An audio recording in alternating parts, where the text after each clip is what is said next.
So, and I think the people, everybody plays as a volunteer. You know, nobody at the senior center obviously gets paid, but everybody volunteers You to have a play pretty in that decent-sized band there.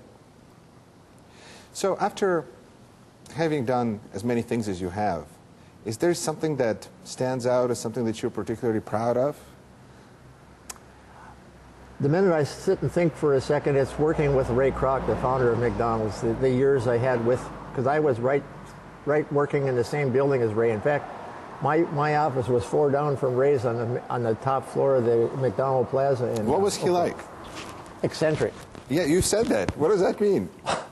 Well, if he got on the phone and he talked to one of his managers and one of the franchisees was out of line, he did something that started taping signs to the windows or something. There's some things he just couldn't handle. You never taped a sign. You didn't have any telephones at McDonald's because you don't want people hanging around. Buy your hamburger and get out so the next guy can get in and buy his. That's the way he was. Well, he'd come unglued and come right up out of his chair and just about go over the wall because they just had those, you know, the wall that the company up here makes.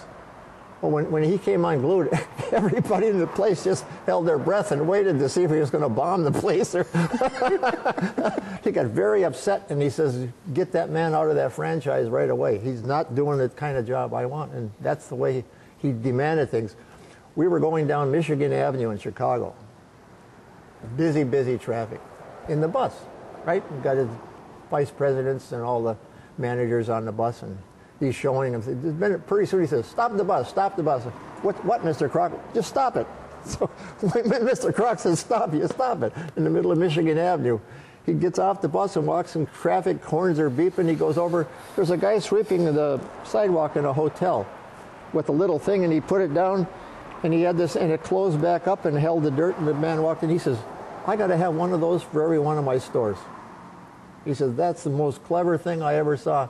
We can keep our sidewalks clean outside the store with this little thing we sweep in. He says, find out where they manufacture that. And one of his guys had to turn the thing over. And write down the name of the manufacturer. Meanwhile, we're holding up Michigan Avenue for about 14 blocks.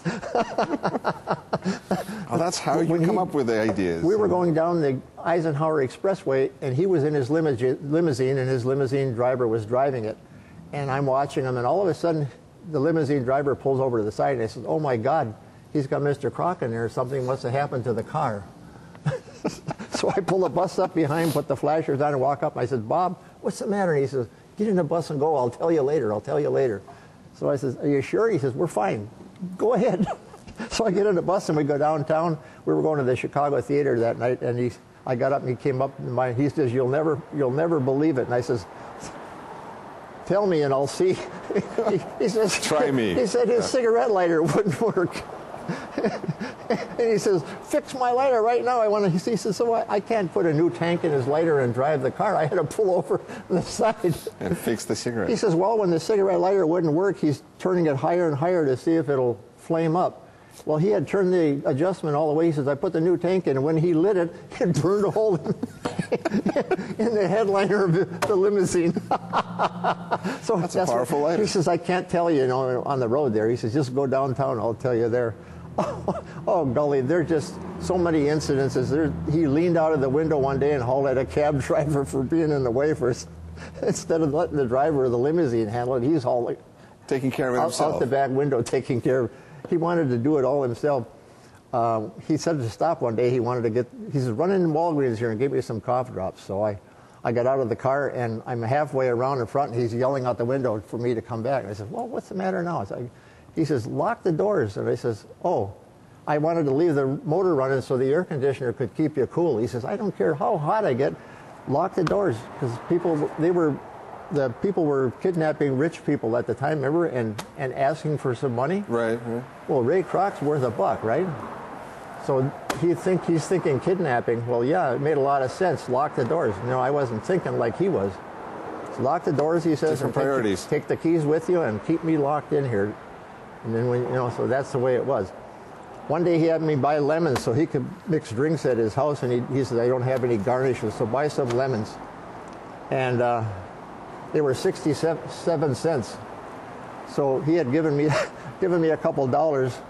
So I paid 67 cents got back in the car and driving him home, and next morning I picked him up and he says, "Where's the change from last night?" 67 cents out of $2 he wants the change. What a man. Okay, that qualifies as eccentric. Oh, but he was a beautiful guy. Oh, he was just a fabulous guy. He was a very good piano player. He played with a big orchestra, the twin pianos of, remember a big dance orchestra? They featured the twin pianos? Oh, I thought, you're not old enough to remember. Sorry. But there was twin pianos, and he was one of the twin pianos in this big dance orchestra. They played in New York and all over the place. He was a great piano player. Piano players. His wife was a great organist, so they had a piano and organ in his apartment. So I'm surprised he didn't have one on the bus. I was expecting that to happen someday, but they had a big party at Ray's apartment. He had the top floor of a 24-story building on Outer Drive in Chicago. That penthouse, the whole top floor was his. That was his home. And there was a piano and organ, and so Ray was playing a piano, and I'm standing way back by the door, and the president says, "Gary, don't you play organ?" "Yeah, play a few songs with Ray." "I do, by ear." So I sat down and me and Ray Kroc played some duets together. Wow. The man who was worth millions of dollars. I was with him when he bought the Padres. If you remember that, he bought the San Diego Padres. Sure. He wanted to own the Cubs, but Wrigley wouldn't talk to him all those years. He would have built a stadium for Chicago himself if he could have had the Cubs. Well, clearly connection to Chicago. So he ended up with the Padres.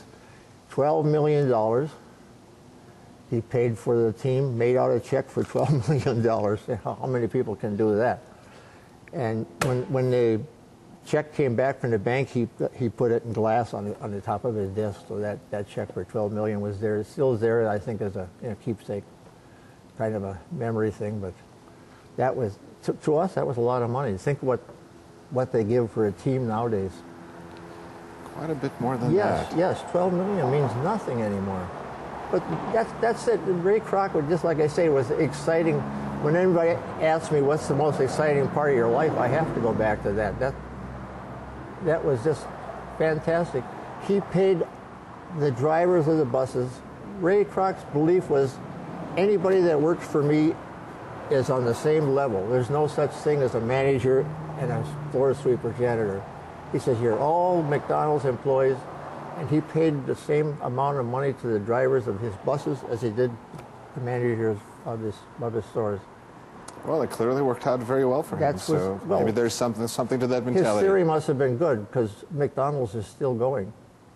Gary, thank you so much for sharing the story. This was fun. This was a lot of fun. I appreciate it. Have a good one. Well, good. Thank you very much. Thanks.